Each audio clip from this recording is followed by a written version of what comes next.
If you liked this story, please consider joining the community as a member. You can enjoy things such as shorts, early access, voting rights, video requests, and more. Click on the join button below. Thank you all for listening. Have you ever wondered if love can grow where it never existed before? What if you were thrown into someone else's life and had to learn to love their family? What happens when you discover that sometimes the most unexpected circumstances can lead to the most beautiful discoveries? It's been 2 weeks since I became Claire, and I'm struggling to find my place in this new life. The guardian angel promised that I'd gradually develop emotional responses and maternal instincts from Claire's body, that eventually I'd feel like I belonged here. But right now, everything feels foreign and overwhelming. Every morning, I wake up next to Daniel and try to smile when he kisses my forehead. I force myself to say, "Good morning, honey," in Claire's soft voice, though the words feel strange in my mouth. When he brings me coffee in bed and asks how I slept, I tell him, "Much better," even though I spent most of the night staring at the ceiling, wondering who I'm supposed to be now.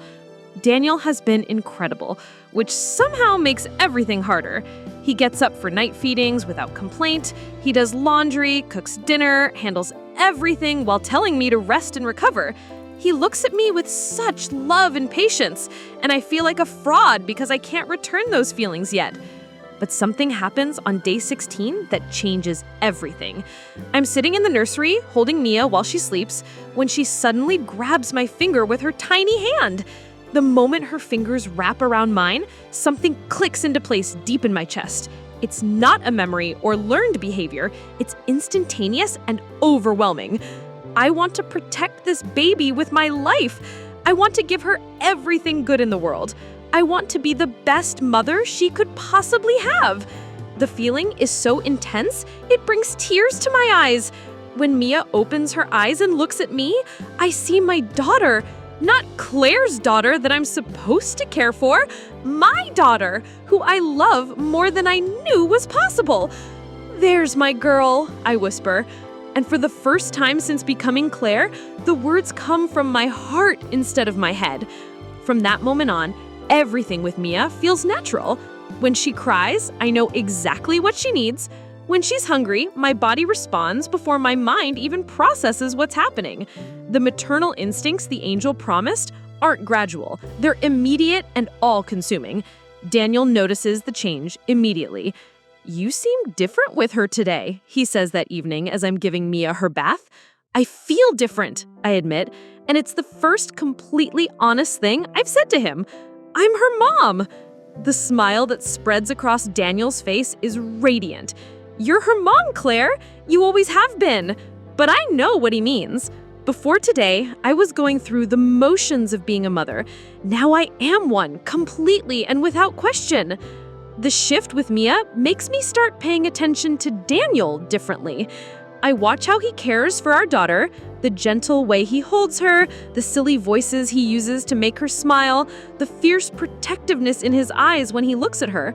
This man loves our baby as much as I do, and seeing that depth of feeling makes something warm start to grow in my chest. I also notice how he takes care of me, not just the practical things like cooking and cleaning, but the small gestures. How he brings me my favorite tea without being asked, how he runs me a bath when I look tired, how he holds me when I have moments of confusion or sadness, never demanding explanations I can't give. By week 3, I've stopped forcing responses when Daniel shows me affection. When he kisses me goodbye in the morning, I find myself actually wanting to kiss him back. When he tells me about his day, I'm genuinely interested rather than just politely listening. "You seem more like yourself lately," he tells me one evening as we're cleaning up after dinner.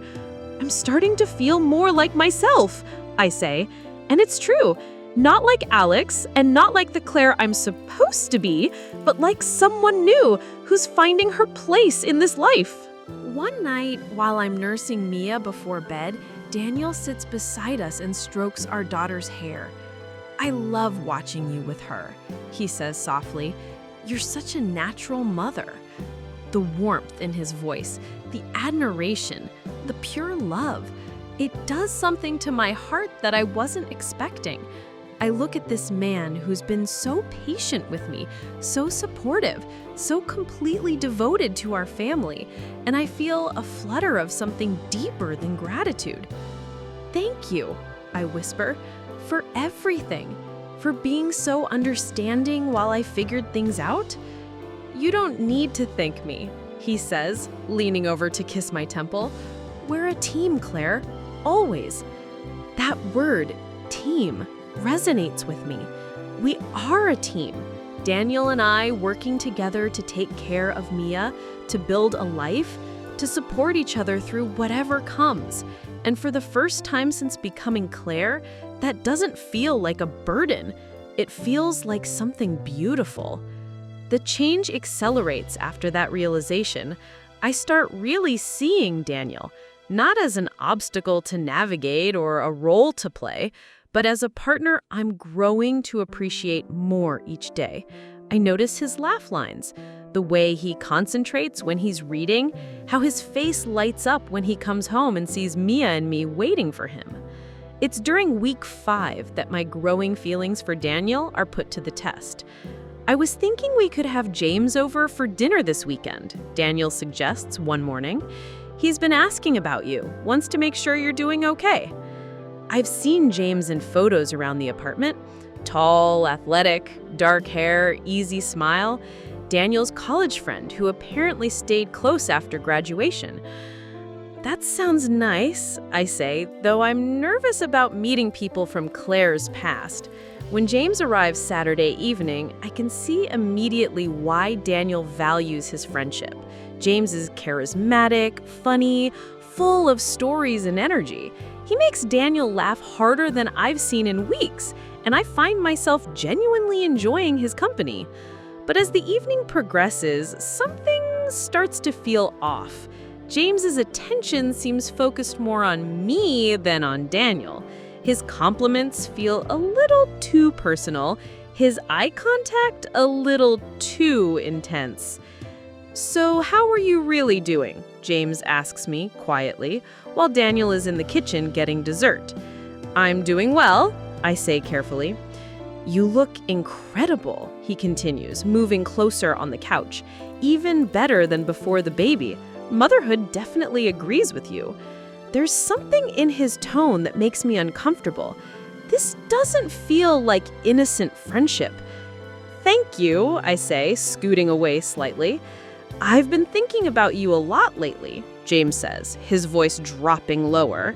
"If you ever need someone to talk to, someone who really understands what you're going through," his hand moves to rest on my knee and alarm bells start ringing in my head. "James, I don't think—" I start, but he cuts me off. "Daniel doesn't have to know," he says, his thumb stroking my knee. "Whatever you need, Claire, I'm here for you."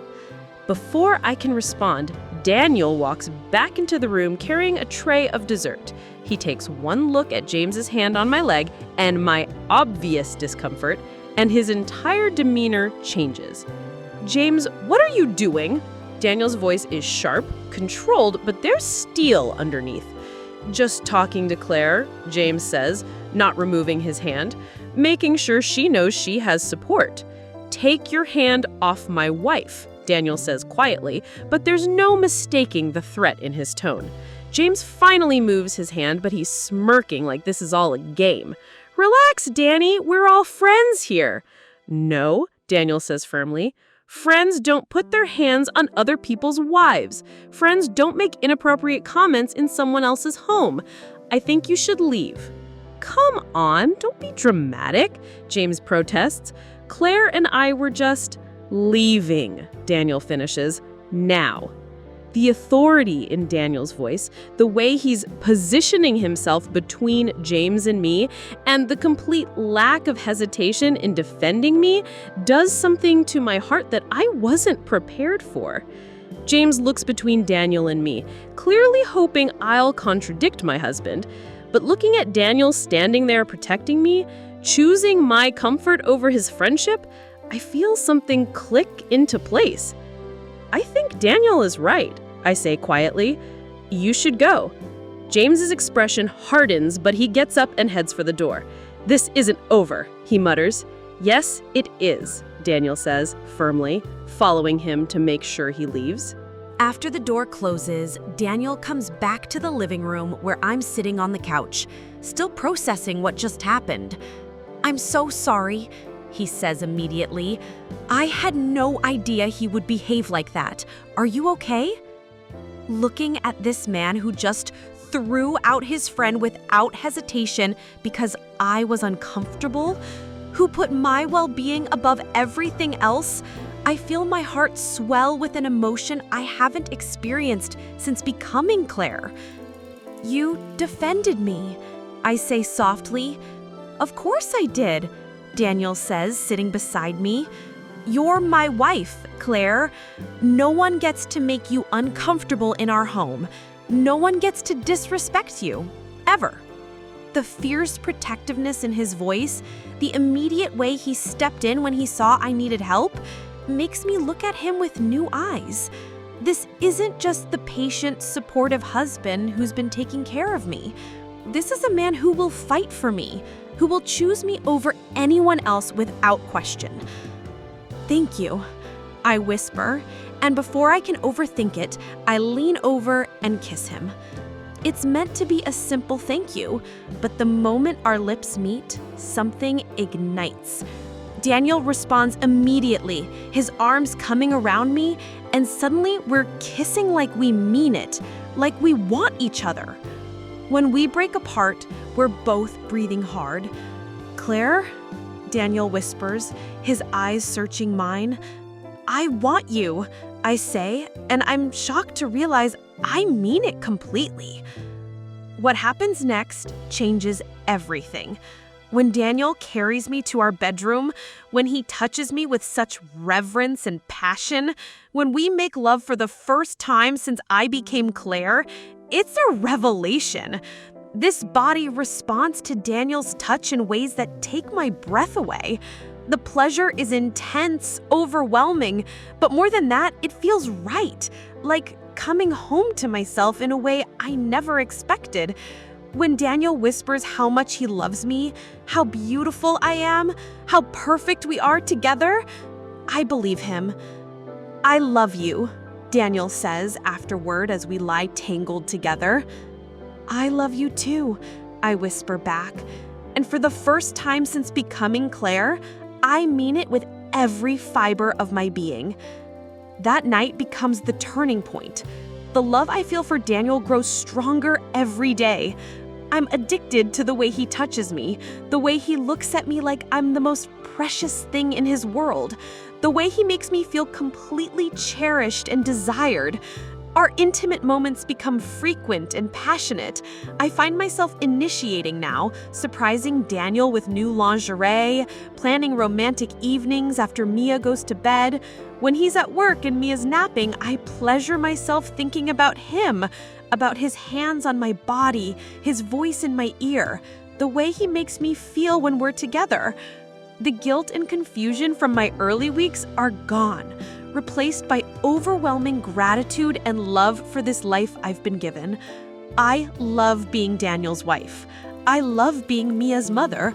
I love the family we've built together. By month 2, I've fallen completely and utterly in love with my husband. I start planning special dinners for when he comes home from work. I buy beautiful dresses that I know he likes. I tell him constantly how much I love him, how grateful I am for our life together. "You're glowing lately," Daniel tells me one morning as we're getting ready for the day. "I'm happy," I say simply. "Really, truly happy." "So am I," he says, pulling me into his arms. "I love you so much, Claire. I love our life together. I love you too." And the words feel as natural as breathing. It's during month 3 that Daniel brings up something that makes my heart race with excitement. "I know Mia's still little, but I love being her dad. I love being your husband. I can't help but think about what it would be like to have more children together." "More babies?" I ask, warmth flooding through me at the thought. If you want that too, he says carefully. I know it hasn't been that long since you gave birth. I want that, I say without hesitation. I want to give you more children. I want to grow our family. The conversation leads to us making love that night with a new intensity. The idea of creating life together, of bringing another baby into our happy home, makes everything feel more meaningful and beautiful. It's 6 weeks later when I start feeling nauseous in the mornings. At first, I think it's just something I ate or maybe stress from taking care of Mia.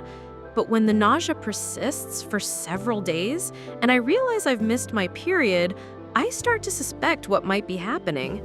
I buy a pregnancy test during my next trip to the store, my hands shaking with anticipation as I pay for it. At home, I wait until Daniel leaves for work and Mia goes down for her nap before taking it. The 2 pink lines appear immediately. I stare at the test for several minutes, processing what this means. Mia isn't even a year old yet. Having babies so close together will be challenging, but as I place my hand over my still flat stomach, all I feel is pure joy.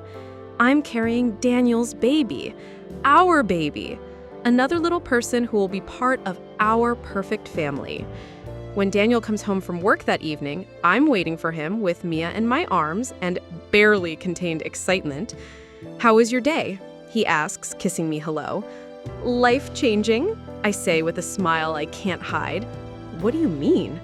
I hand Mia to him and pull the pregnancy test from my pocket. Daniel's eyes go wide as he processes what he's seeing. "Are you serious?" he whispers. "Completely serious," I say. "We're having another baby." Daniel sets Mia carefully in her bouncy seat and then sweeps me into his arms, spinning me around the living room.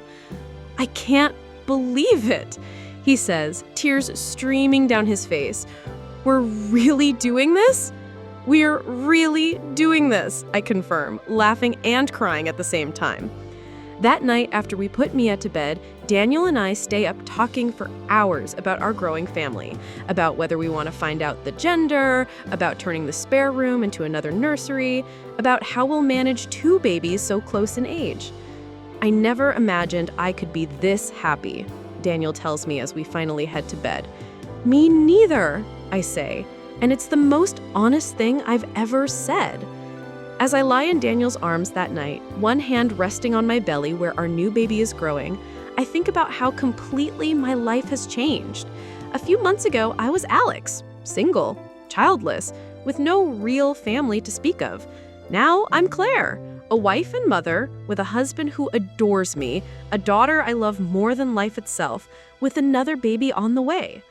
The guardian angel was right about developing emotional responses and instincts, but they gave me more than that. They gave me a chance at happiness I never could have imagined, a love deeper than I knew was possible, a family that feels like home in ways my old life never did. Sometimes I wonder what would have happened if I'd been vulnerable to James's advances that night, but Daniel's immediate protection showed me what real love looks like, not someone trying to take advantage of confusion or loneliness, but someone committed to my well-being above all else. Now, feeling Daniel's arms around me and our babies sleeping peacefully nearby, I know I'm exactly where I'm supposed to be. This body, this life, this love, it's all mine now, and I wouldn't change a single thing.